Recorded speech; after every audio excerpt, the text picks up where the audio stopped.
Tem um conhecido ditado que diz assim: só peru é que morre de véspera. Então vejam esta aqui.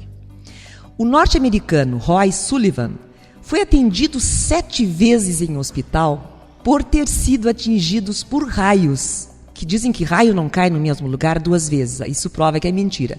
Entre 1944 e 1977. Nunca sofreu mais do que apenas queimaduras leves, por incrível que pareça. Sullivan morreu em 1983 sem que nenhum raio o tivesse atingido. E claro, todos ficamos curiosos para ver de que morreu então este homem, pois saibam que ele suicidou-se devido a um grande desengano amoroso. Em janeiro de 1888, um manifesto de 380 intelectuais e artistas exigiu a demolição da horrenda monstruosidade que estava sendo construída em Paris. Era a Torre Eiffel, hoje o símbolo da cidade. Tem este nome porque foi idealizada e construída por Gustave Eiffel. Mas dizem que a justiça é cega. Confirma isso um caso que se tornou o maior erro judiciário do Brasil.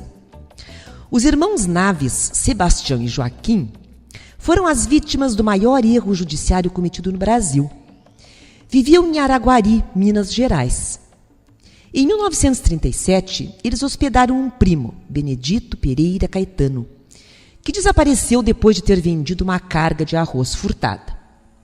Torturados pela polícia e obrigados a confessar que haviam matado o primo, os irmãos foram condenados a 25 anos e 6 meses de prisão, apesar de não haver prova do crime, nem mesmo o corpo da suposta vítima. 10 anos mais tarde, o falecido apareceu muito vivo em outra cidade. E os Naves foram libertados após 10 longos anos na cadeia. Imaginem só que injustiça mesmo. A adição do álcool à gasolina não é recente no Brasil, como se supõe, não. Ela foi tornada obrigatória por decreto de 1931, na proporção de 5%. Ao tempo da Segunda Guerra Mundial, a percentagem chegou a elevar-se até 60%, baixando depois para uma média de 2,5%.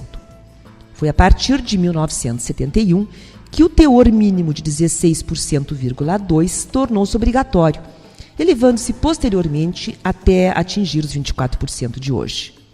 O Rio Grande do Sul é o único estado da federação que não usa o álcool como aditivo.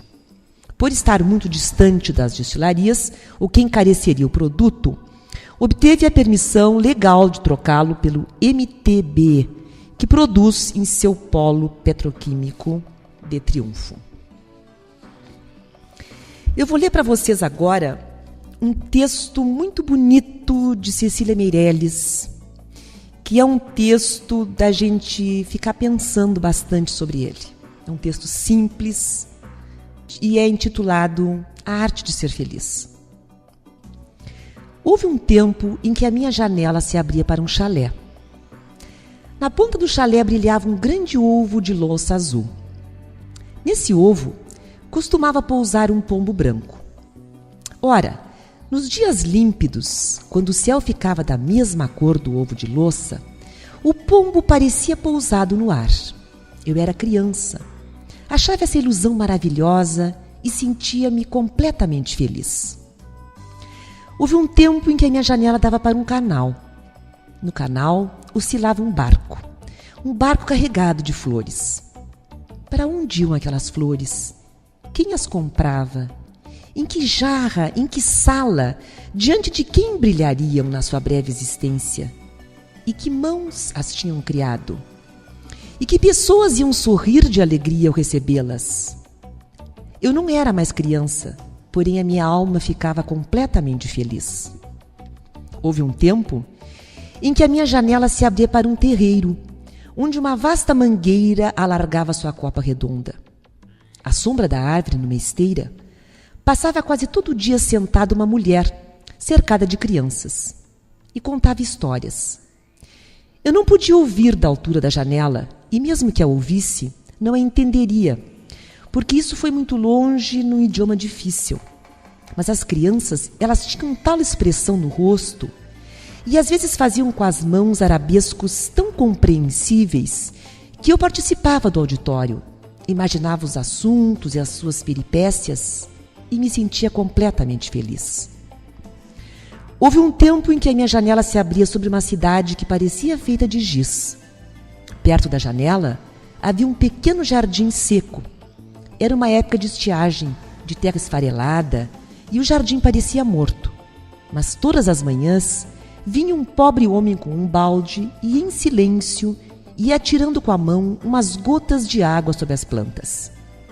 Não era uma regra, era uma espécie de aspersão ritual para que o jardim não morresse. E eu olhava para as plantas, olhava para o homem, para as gotas de água que caíam de seus dedos magros, e meu coração ficava completamente feliz. Mas quando eu falo dessas pequenas felicidades certas, que estão diante de cada janela, uns dizem que essas coisas não existem, outros que só existem diante das minhas janelas, e outros, finalmente, que é preciso aprender a olhar para poder vê-las assim. Eu aguardo você, ouvinte, para mais um Encontro Marcado.